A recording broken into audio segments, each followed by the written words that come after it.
Let's start with the big question about leadership from the movie Die Hard. Brian, talk to me about Hans Gruber and why Hans Gruber is actually a really good leader. This is going to be so much fun. We're doing our Leaders series where we're examining leadership lessons from the other angle of maybe people who finally don't succeed, typically in our movies. And I would love to assert that Hans Gruber is possibly the most skilled and competent leader in all of movie villaindom. And that's partly why he's such a great character. Like, that's why everybody loves him so much, right? So in the original Die Hard movie, which is aged quite thoroughly now, but is still quite entertaining, Hans rolls in at the head of a team that has a very clear and incredibly detailed plan with a lot of nuance to it. He's assembled this really cool team. There's a variety of skill sets on the team. They're rolling in with a very clear long-term mission that they're not telling everybody about, and then some subterfuge and obfuscation and some distractions that they are telling everybody about.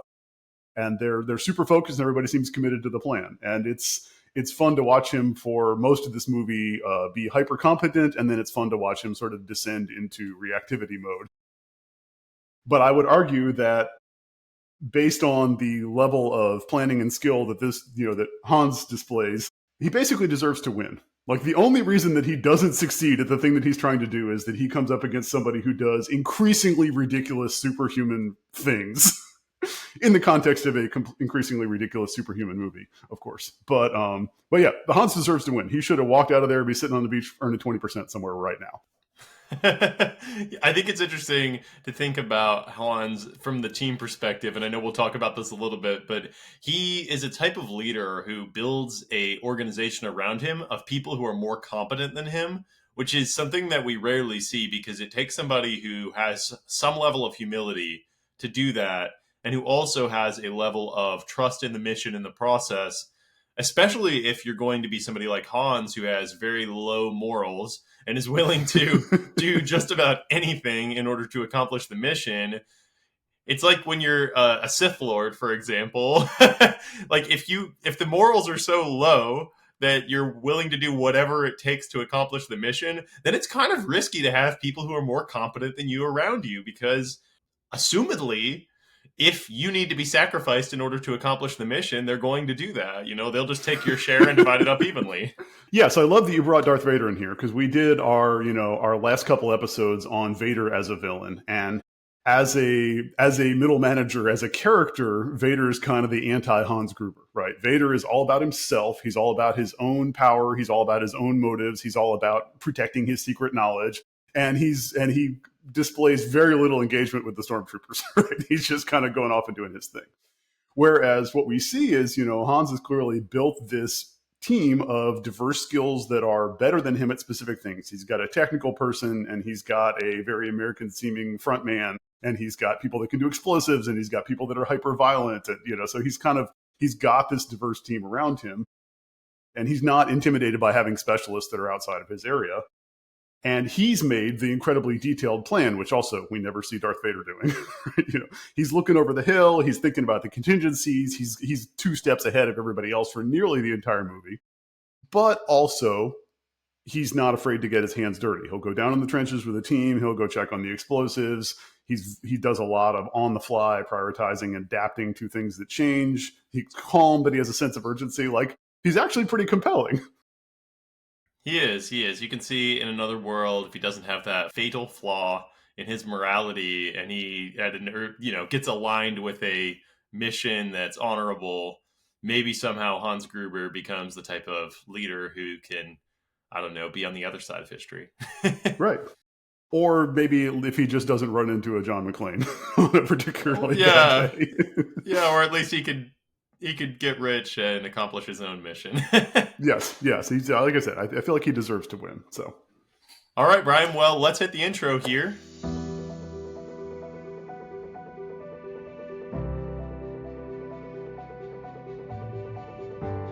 Hi, I'm Brian Nutwell. And I'm Drew Paroz. And we are on a journey to learn how to lead wisely by becoming better leaders, touring fantastic worlds and inspiring lore by going on this WonderTour. We connect leadership concepts to story context because it sticks to our brains better. You can find out more at WonderTourPodcast.com or by searching LeadWisely on YouTube. Let's look at what Hans does particularly well, right? So one of the things that strikes me as watching this movie again for the 100th time, but recently, right, is that in a strange way, he's an extremely good judge of character. He sizes people up very quickly. He's clearly picked sort of broadly competent and committed people to work on his team. But as he encounters other people in the course of the movie, he very quickly decides how to take advantage of them, right? He talks to the CEO or whatever is the president of the company, Takagi, and recognizes that he's not going to cooperate. So he just takes him out. He talks to Holly, John's wife, and recognizes that she's very competent and uses her as a voice to the team.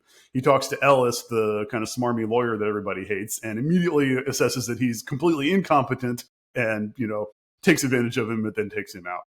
So and he handles the police and the FBI similarly. So he's got a good sense of how to navigate the people that he encounters and what the best way is to manage them to achieve his games. How do you get to that point? What do you think he's, is that an innate skill set or is that something you can cultivate?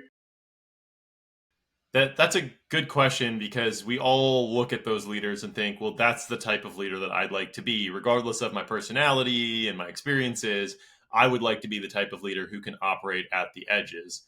Now, the challenge is we all have our own baggage and experiences and everything else that keep us from being able to do that. Some of us are more detail oriented, which makes it seem like we need to be involved in every nook and cranny of the plan and that we need to micromanage to make sure that others are successful.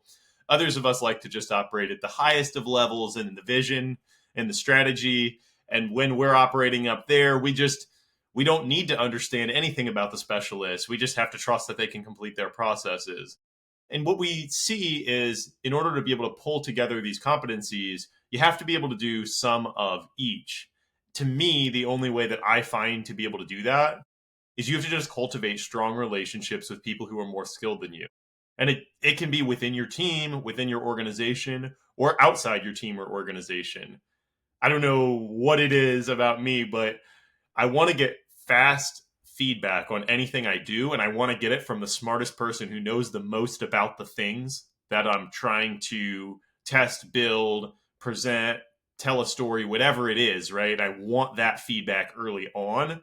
And so I have to surround myself with people who are better than me at almost everything. Otherwise, who is going to give me that feedback to let us know, hey, is the new strategy that we came up with actually a good strategy, or is it just good for where we're at currently? Is it just good given where we're coming from, the previous strategy we had? You only have that if you have somebody who knows the technical side of whatever it is you're trying to build or do, who understands the financial side of what you're doing, who understands the relational side of what you're doing, who understands how to develop an organization and how to develop leaders and skill sets. That's awesome. No, you said a couple things in there that I really like. The idea of surrounding yourself with competence intentionally, I think works at a couple levels, right? It works on the team level of I want to have people that are very good at individual things so that the team has a broadly diverse skill set and can attack more complex problems. But also I want to socially or professionally surround myself with people that maybe don't have a reporting responsibility or aren't directly on my team or aren't even in my area, but who have an approach to the world or a skill set or a viewpoint that I respect that can sort of provide context for me. It's just, like you said, it's a way of making our brains bigger, right? Of I don't have to understand everything if I have good mentors, if I have good advisors, if I have good reference points. But to me, both of those things go back to the ego, right? Go back to what we've talked about in the past of if you think that you're Luke Skywalker and you're the hero and you're going to solve all the problems, if you think that you're John McClane, then you may or may not be asking for help.